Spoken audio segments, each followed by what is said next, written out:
حضرت عمر رضی اللہ تعالیٰ کا اسلام قبول کرنے کا واقعہ۔ حضرت عمر رضی اللہ تعالیٰ خود فرماتے تھے کہ ایک رات میں اپنے گھر سے نکلا تو رسول اللہ صلی اللہ علیہ وسلم کو کعبہ میں نماز پڑھتے پایا۔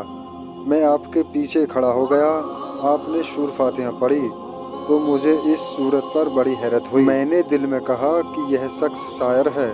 تب تک آپ نے یہ آیت پڑھی، اِنَّهُ الْقَوْلُ رَسُولٍ کریم وَمَا هُوَ بِقَوْلِ شَاعِرٍ قَلِيلًا مَا تُؤْمِنُونَ، جس کا ترجمہ ہے یہ ایک بزرگ رسول کا کلام ہے اور یہ کسی شاعر کا کلام نہیں، تم بہت کم ایمان لاتے ہو۔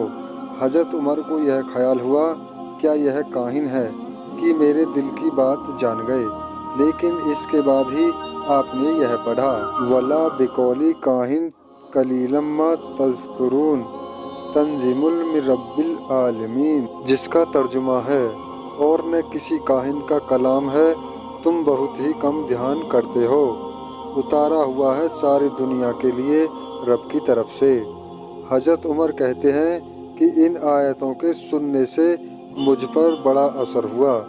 ایک روایت میں ہے کہ حضرت عمر ایک دن رسول اللہ کے قتل کے ارادے سے گھر سے نکلے، لیکن راستے میں انہیں اپنی بہن اور بہنوئی کے ایمان لانے کی خبر ملی تو ان کے گھر گئے اور انہیں مارا پیٹا، اور پھر آخر میں قرآن سنا جس سے ان کا دل پورے طور پر نرم پڑ گیا، اور وہ زید بن اکرم کے مکان میں پہنچے جہاں رسول اللہ چھپ کر لوگوں کو دین کی تعلیم دیتے تھے۔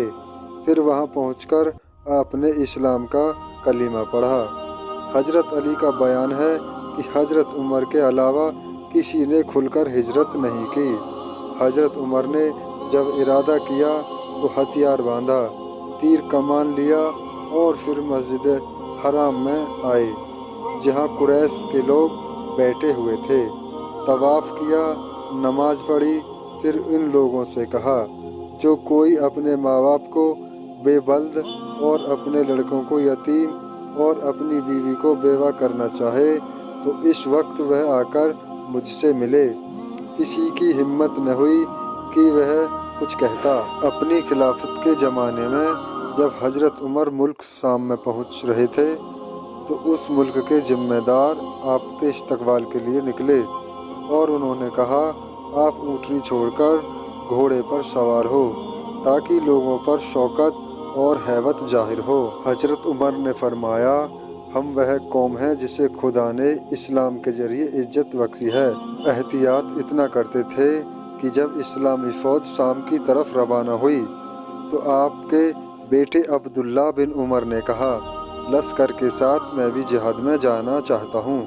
تو حضرت عمر نے فرمایا، مجھے ڈر ہے کہ تو کہیں زنا میں گرفتار نہ ہو جائے۔ حضرت عبداللہ بن عمر نے کہا، اے امیر المومنین، میرے بارے میں آپ ایسا گمان کرتے ہو؟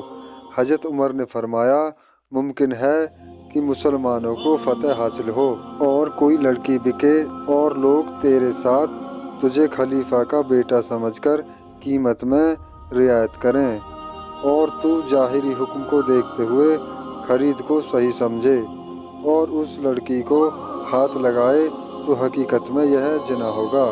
حضرت عمر رات میں اکثر لوگوں کا حال معلوم کرنے کے لیے گشت لگایا کرتے تھے۔